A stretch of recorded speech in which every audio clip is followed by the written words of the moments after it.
Yeah, you already know what it is. Ain't nothing new under the sun. Hold on. Anyways, y'all hear me say all the time that what we're experiencing is neo-colonialism, and it's a new form of white supremacy. And I'm going to continue to say this and stand on it. You want to blame everybody else. You see this whole Cyrus case and Mr. Chow? None of this would have happened if you motherfuckers raised your fucking kids right. That fucking little boy witnessed some of his Asian American businesses have been operating in Black communities for 60 years. I'll say it again. The Civil Rights Act passed in 1964, and the United States opened the door to Asian immigration in 1965 to put immigrants in the way of Black people. And this idea that the tension between business owners and customers is one of mutual cultural misunderstanding that could be overcome if they just got to know each other better, the time for that has long passed. And as I've said before, the problem with framing the misunderstanding as mutual is where one demographic owns the businesses and the other demographic has to pay. There's no mutuality. There is a power imbalance. The only situation that I could see being beneficial at this point would require Asian Americans to be willing to leverage their ability to secure the business loans, to secure supplier accounts, and to attain business licenses, to open in Black communities specifically to hire Black people to work in the businesses and to provide the professional development opportunities so that Black people can become the leadership in the businesses in their communities. But I don't have a lot of hope that Asian Americans are willing to do that because the Asian American business owners that we see currently are not even willing to treat their Black customers as human. So I fully support Black people boycotting these problematic businesses in their community. And I want to say that I think another thing that non-Black people aren't aware of is that it is not as simple as boycotting the businesses and putting them out of business and then opening your own to compete. Because the system will find ways to still not give them the loans or rezone them so they can't open a business or not grant the business licenses. And suppliers are literally conspiring against Black people who have managed to open a business in their own community to not supply to them because they don't want Black people competing with the Asian American owned businesses in the community. So I wish that I had more to offer in the way of solutions, but I really don't. But please do not gaslight Black people with respect to what the issue is. Okay, this whole Asian boycott thing, are y'all serious? Because I think it's pretty clear what's happening, that this is like just an excuse, a nitpicked excuse to be more openly racist to Asians, more than you guys already are. Like, do you guys think we're not aware of how much racism Asians actually face? And also, did we forget about Stop Asian Hate, a movement that was made specifically because Asians as well were getting targeted racially and killed? And because of one scenario, mind you, Asians in general have gone through so much racism. Y'all want to use that as an excuse to be like openly racist towards Asians now and like have a reason to like destroy their businesses? You guys are a joke. And so today is a day of reckoning. A day of reckoning within the Asian American community. To recognize our complicity in upholding the institutions of white supremacy. Yeah, that's it. That's it. Today, we have to interrogate our own anti-Blackness that exists in our community. That we have to recognize our own privilege and anti-Blackness that has existed for decades. That we have to understand that any progress that we have towards defeating Asian hate is inextricably tied to the progress of our Black and brown brothers and sisters. And I always say, follow the money. So the people who funded the Southern Poverty Law Center also fund AIPAC. They also fund the Democrat Party. they also fund the NAACP and LULAC and the Boule, right? Just follow the money. But there are also the people that funded civil rights and the Immigration Act. Now, we all know what's going on about the young brother that got the you know where in the back, and absolutely nothing was stolen, even though they're saying that for some reason they act like no one knows the actual details of the case, and everyone asks why the boycott's going on. But I want you to really understand who and what you're dealing with, because we're going to take the gloves off and we're going to take the blinders off and we're going to start dealing with facts. This is the culture that we're dealing with, who are trying to gaslight us about accountability, China Mac. Or, yeah, let's close this shit down because y'all niggas won't have no fucking chicken wings. Or, if you guys don't stop this boycott, you're going to cause further aggression in a race war.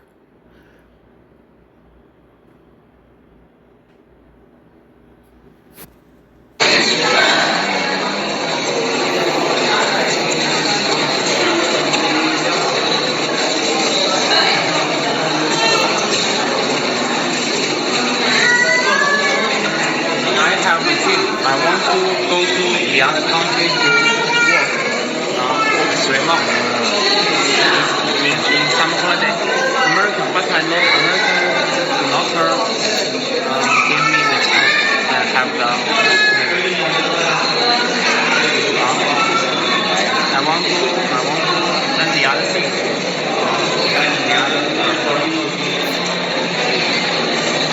I ain't seen a white face yet.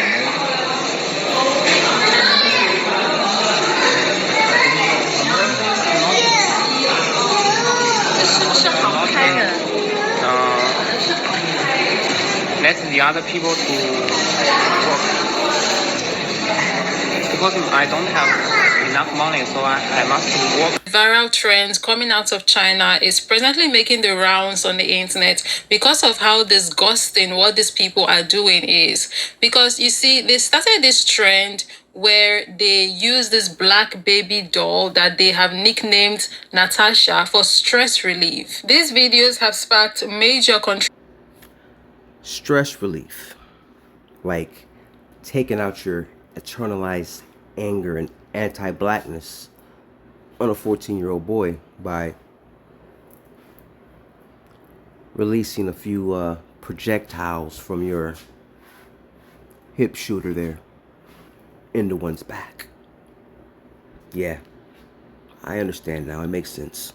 Videos for social media content creators in China. Black children, the only children that these creators choose to use. Now, one woman is exposing the underground industry that she calls racism for sale. Chinese man held over racist videos.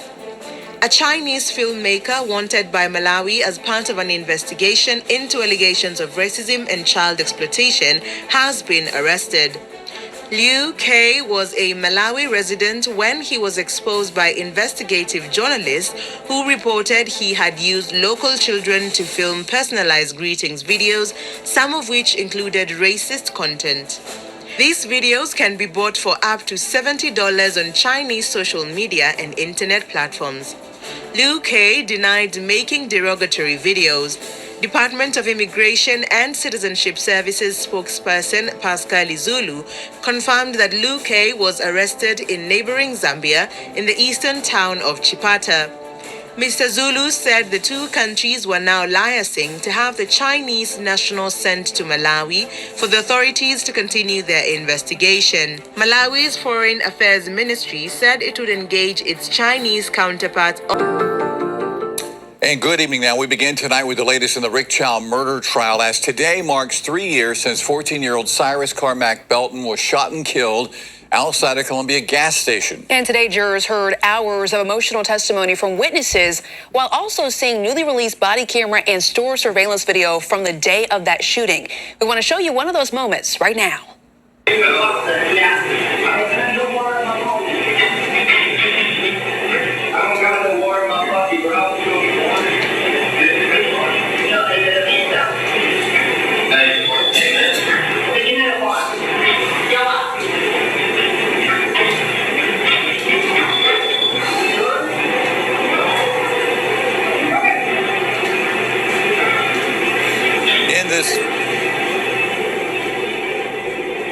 In this video, you see Cyrus wearing a red jacket, telling Rick Chow's wife he does not have any water in his pockets before picking up his backpack and walking out of the store. And shortly after, Cyrus was chased by Rick Chow and his son, Andy, before the teenager was shot.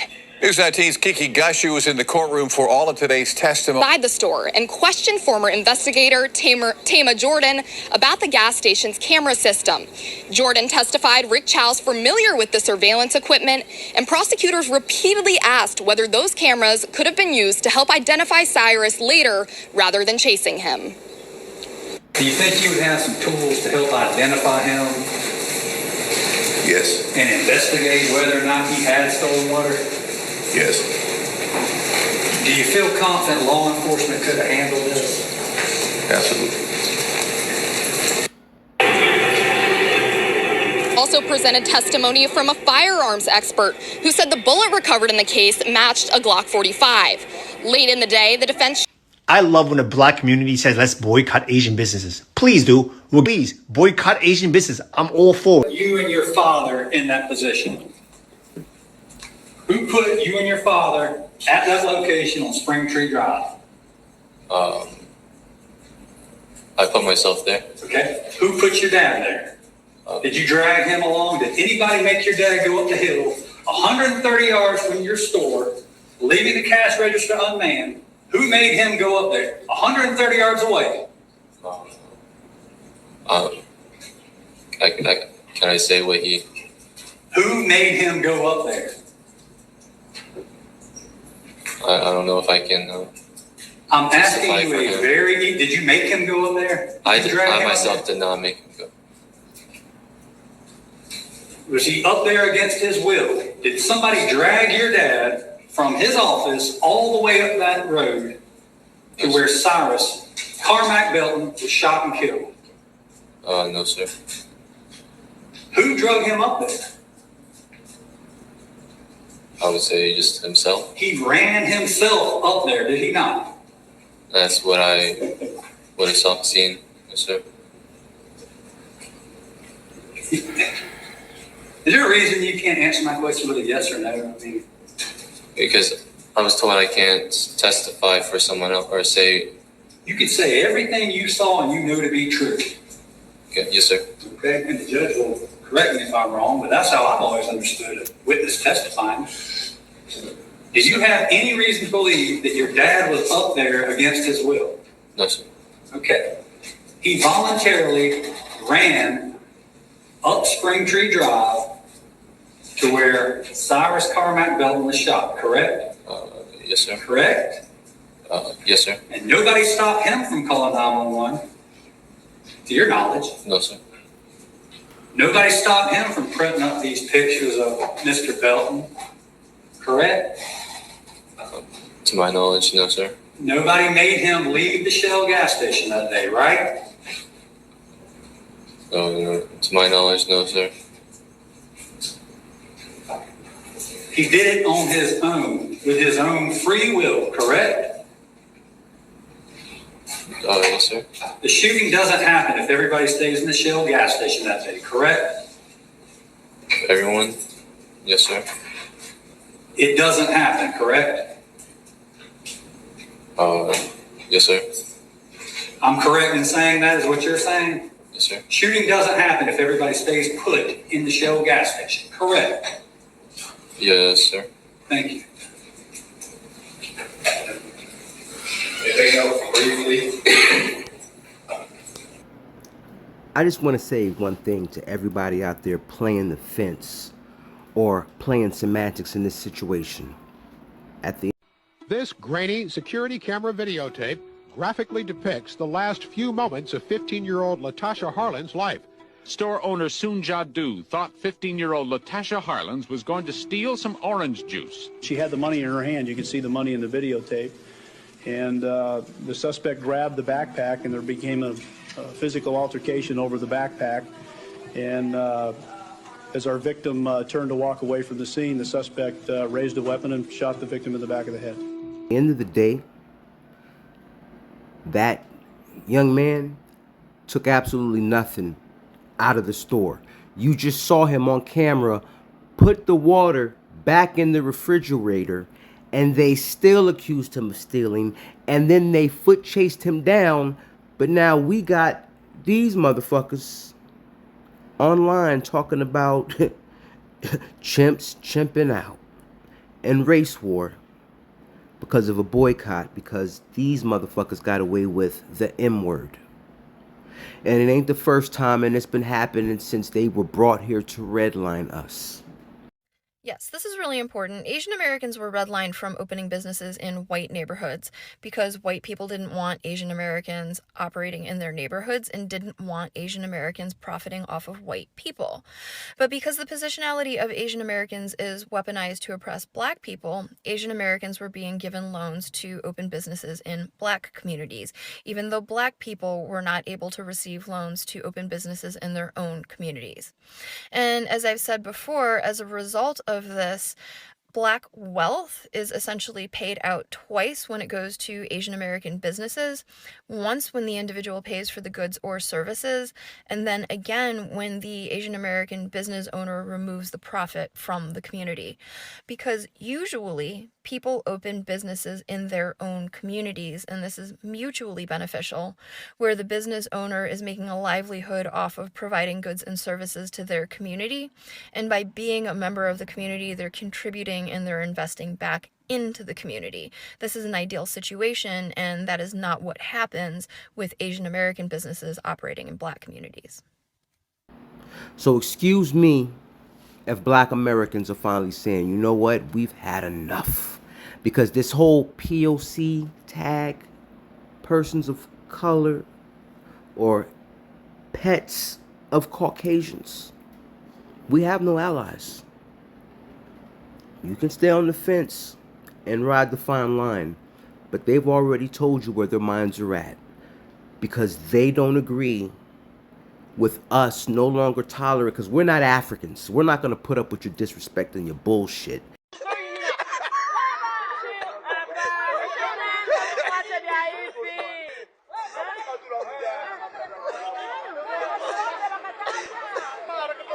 You may smack them around in their homeland, and you may smack them around in your homeland, but when you come here, there's going to have to be some type of consequences and repercussions. So now we shut off the motherfucking pipeline to the money.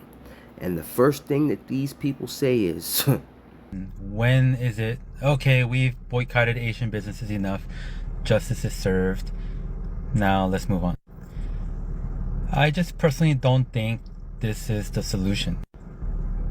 If anything, it produces more tension, creating some unnecessary race war. Race war. Race war. There's going to be war!